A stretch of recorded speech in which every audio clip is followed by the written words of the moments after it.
పాకిస్తాన్ సంబంధాలు కూడా మీరు చూసినా చైనా వాళ్ళు బెల్ట్ అండ్ రోడ్ ఇనిషియేటివ్ అని PRI అన్న ఒక పథకంలో వాళ్ళు అనేక ప్రాజెక్టులు పాకిస్తాన్లో కూడా పెట్టారు.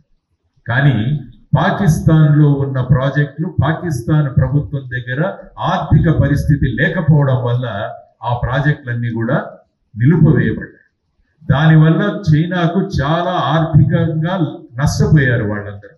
ఆ తరువాత మీరు చూసుకుంటే బలూచిస్తాన్లో ఉన్న పరిస్థితి ఏదైతే ఉందో, అక్కడ బలూచిస్తాన్ లిబరేషన్ ఆర్మీ ఏదైతే ఉందో అది ఒక 8 మంది చైనీస్ ఇంజనీర్లను వాళ్ళు అక్కడ వాళ్ళ మీద హత్య చేయడం జరిగింది. కాబట్టి పాకిస్తాన్ ప్రాంతంలో మాకు సంరక్షణ లేదు అన్న ఒక నిర్ణయానికి చైనా కూడా రావడం జరిగింది.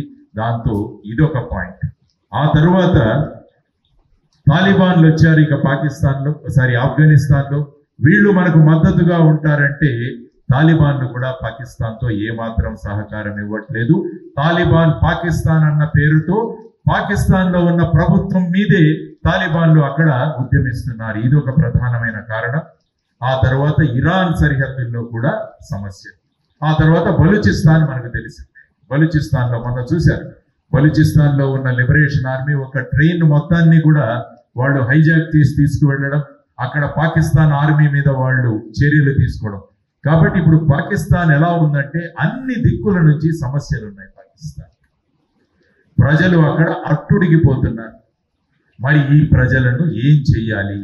వీళ్ళకి ఏదైనా ఒక ఆహారాన్ని ఇవ్వాలి. ఎందుకంటే వీళ్ళందరూ అరుస్తున్నారు, ఏం చేస్తోంది ప్రభుత్వం, ఏం చేస్తోంది ప్రభుత్వం అని. ఆ సందర్భంలో Pakistan army chief Asif Munir April 15వ తారీఖున ఒక మీటింగ్లో మాట్లాడతారు. భారతదేశము పాకిస్తాన్ వాట్లలో ఏమాత్రం సారూప్యం లేదు. మేము 2 నేషన్ థియరీ ద్వారా ఏర్పడిన మా 2 దేశాలు, మా సిద్ధాంతాలు వేరు, మా ఆచారాలు వేరు, మా నియమాలు వేరు. భారతదేశం పాకిస్తాన్ ఎప్పుడు కూడా దగ్గరికి రాలేదు. ఆ తరువాత మనిషికి జీవనాడి అయిన జుగులర్ వెయిన్ ఏదైతే ఉంటుందో, అంటే మన మస్తిష్కం నుంచి మన గుండెకు ఏదైతే రక్త సరఫరా చేస్తుందో మన జీవనాడి, పాకిస్తాన్కు కశ్మీర్ జీవనాడి. కశ్మీర్ ప్రజలను మేము వదులుకోలేము అన్న ఒక స్పీచ్ ఇస్తాడు. మీకు యూట్యూబ్లో కూడా దొరుకుతుంది, అది మీరు వినుంటారు చాలా మంది. అంటే ఈ విధమైన భావనలు వాళ్లలో తయారు చేసి పాకిస్తాన్ ISI వాళ్ళ ప్రోత్బలంతో పెహల్గావ్ అనే ప్రాంతంలోకి వెళ్ళి ఏప్రిల్ 22న ఏదైతే సంఘటన జరిగిందో దీనికి వెనకాల ఉన్న ప్రధానమైన కారణాలు ఇవన్నీ కూడా.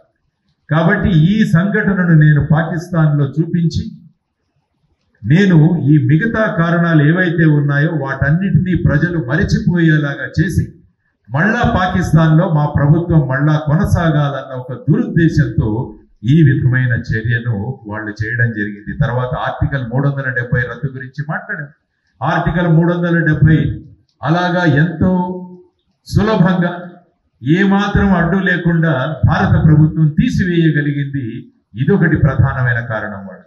సో ఈ అన్ని కారణాలు వారు దృష్టిలో ఉంచుకొని దీన్ని ఈ విధమైన చర్యను తీసుకోవడం జరిగింది.